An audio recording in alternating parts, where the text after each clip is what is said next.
आज हनुमान बेनीवाल जी मेरे से मिलने के लिए आए और पहले ही ये आम आदमी पार्टी को दिल्ली में चुनावों में समर्थन देने का ऐलान कर चुके हैं और आज मेरे घर पे ही आए। मैं इनका तहे दिल से शुक्रिया अदा करता हूं और जिस तरह से इन्होंने समर्थन दिया है, एक तरह से आम आदमी पार्टी ईमानदारी और सच्चाई के साथ खड़ी है, तो इन्होंने हमें समर्थन भी इसीलिए दिया है क्योंकि हम ईमानदारी और सच्चाई के साथ हैं।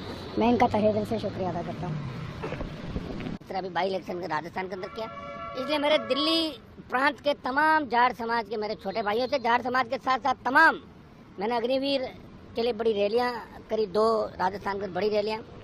हमेशा अग्निवीर समाप्त करने की बात करता हूं। किसान, महंगाई, भ्रष्टाचार, दलितों पर अत्याचार, जितने भी मामले देश की सबसे बड़ी संसद के अंदर मैं उठाता रहता हूँ, देश के जवानों के लिए, किसानों के लिए, तमाम वर्ग के लिए।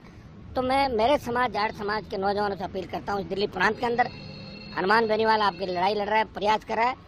आप सब भारतीय जनता पार्टी को इस चुनाव के अंदर सबक सिखाएं, बीजेपी के खिलाफ आप पार्टी को वोट करें।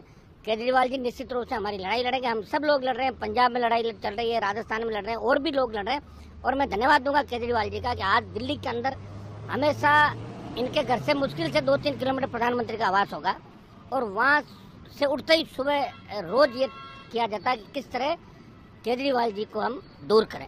ईडी, सीबीआई का जो दुरुपयोग देश के अंदर चल रहा है, जिस तरह तमाम पार्टियों के जो नेता इनके खिलाफ बोलते हैं उनको गिन गिन के जेलों के अंदर ठूसा जा रहा है, तो ये लोकतंत्र की हत्या है।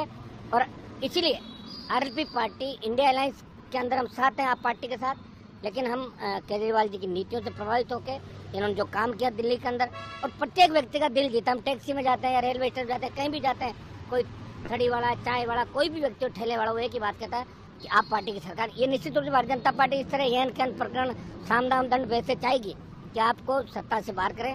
तो मेरी अपील रहेगी नौजवानों से, छात्रों से और मेरे जाट समाज के तमाम छोटे भाइयों से कि इस बार किसी भावना में नहीं बना कि उम्मीदवार हमारा है, किस जाति का फला, लेकिन ऊपर बीजेपी है जो कोई आपको कुछ भी नहीं पूछने वाले। मैं इनके साथ रहा हूँ, मैंने देखा है। इसलिए आप सब आप पार्टी को समर्थन करें। जाट समाज को आरक्षण दिल्ली में हम दिलाएंगे लड़के, तमाम हमारे यूपी, हरियाणा के जहाँ केंद्र में आरक्षण बाकी है, जाट समाज के 12 स्टेट के अंदर, उनको भी दिलाएंगे।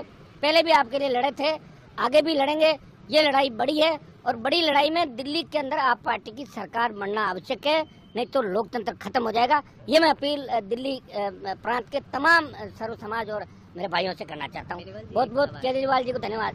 बेनीवाल जी, एक सवाल कि अक्सर इस पे जो विपक्षी दल हैं वो आलोचना आम आदमी पार्टी की इसको लेकर करते हैं। मौजूदा मुख्यमंत्री आतिशी ने भी चिट्ठी लिखी थी आरक्षण को लेकर, उसमें बीजेपी की भी प्रतिक्रिया आती है कि आपने अभी ये टेबल करा, पहले नहीं करा। इंडिया अलायंस को भी आप पहले थे, आप हिस्सेदार हैं, अभी भी बीजेपी में भी आप थे। इंडिया अलायंस में भी हम देख रहे हैं कुछ पार्टी आम आदमी पार्टी को सपोर्ट कर रही हैं, कांग्रेस को तमाम पार्टी हालांकि नहीं भी कर रही हैं, चाहे वो अखिलेश की पार्टी हो, चाहे ममता बनर्जी की। अब आप भी किस तरह इन चुनावों को देख रहे हैं, इन चीज़ों को क्या करते हैं? देखिए, निश्चित रूप से अगर देश की नजरें हैं, चाहे उत्तर प्रदेश सबसे बड़ा राज्य है, दिल्ली से राजस्थान भी बड़ा है, लेकिन सबकी नजरें हैं कि केजरीवाल जी चुनाव जीतने चाहिए। अगर ये यहाँ मजबूत रहे तो लोकतंत्र जिंदा रहेगा। और इन्होंने अभी जो बात करी सही समय, इनके केंद्र में तो ये सरकार में थे नहीं जो जाटों को आरक्षण दे देते, लेकिन इन्होंने याद दिलाया कि भाई बार बार आप जाट चुनाव के समय जाट की बात करते हो। 52 से लेके आज तक पहली बार जाट समाज का कोई कैबिनेट मंत्री देश की सरकार के अंदर नहीं है। इससे बड़ा दुर्भाग्य नहीं हो सकता। 5-5 मिनिस्टर होते थे। 100 लोकसभा सीटों में जो कौम प्रभाव रखती है, मजबूत कौम है, दिल्ली के चारों तरफ बड़ी लड़ाई लड़ी, इतिहास जानता है इन बातों को। जो थके नहीं, रुके नहीं, चलते रहे, उनको आप बेवकूफ़ बनाने का काम छोड़ दीजिए।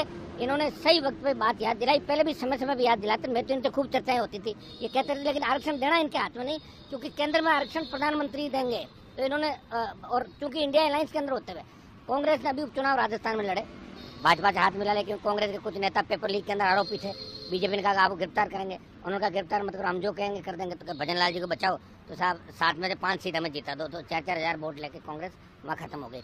इंडिया अलायंस की ज़्यादातर पार्टियाँ ये चाहती है कि आप पार्टी यहाँ पे जीते, और कांग्रेस यहाँ घूम रही है। कांग्रेस को कुछ भी नहीं मिलने वाला। पिछली बार शायद 4% मिला होगा, आधा % अगर वोट बढ़ भी जाए तो आबादी भी तो बढ़ गई ना 5 साल के अंदर, वोट भी तो बढ़ गया। तो कांग्रेस का कोई फ्यूचर नहीं है दिल्ली के अंदर, और मुझे तो लगता है कि आगे कुछ होगा। नए सिरे से इंडिया अलायंस के अंदर लीडरशिप को लेकर भी हम लोग बात करें।